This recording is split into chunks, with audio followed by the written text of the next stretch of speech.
네, 서울중앙지검 연결해서 검찰 수사 상황 전해드렸습니다. 12.3 내란 사태를 수사하고 있는 경찰이 당시에 졸속으로 진행된 국무회의에 참석한 송미령 농축산식품부 장관을 조사할 예정입니다. 탄핵소추안 가결로 직무가 정지가 된 윤석열 대통령에 대해서도 조만간 경찰 출석을 요구할 것으로 보입니다.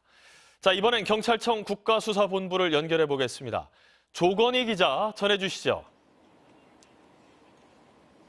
네, 비상계엄 선포에 앞서 열린 국무회의는 5분 만에 끝났고 회의록도 남기지 않은 것으로 드러났습니다. 경찰은 지금까지 조규홍 보건복지부 장관 등 4명을 조사한 데 이어 오늘은 송미령 농림축산식품부 장관을 불러 계엄 선포 절차가 어떻게 진행되는지 등을 조사할 예정입니다.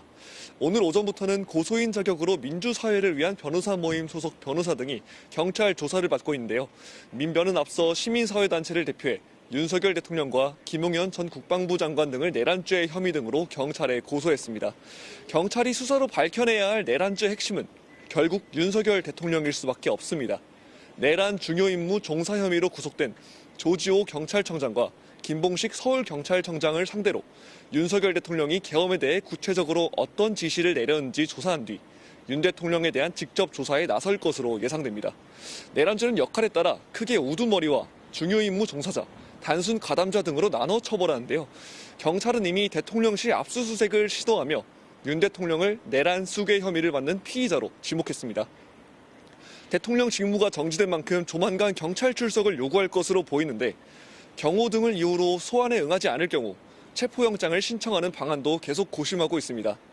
또 윤 대통령의 비화폰 통신 내역과 서울 한남동 관저에 대한 압수수색 영장을 신청하는 방안도 검토하고 있습니다. 경찰 관계자는 다만 아직 윤 대통령에게 출석을 요구하지는 않았다며 탄핵 여부와 관계없이 원칙적으로 수사하겠다고 밝혔습니다. 지금까지 경찰청 국가수사본부에서 MBC 뉴스 조건입니다.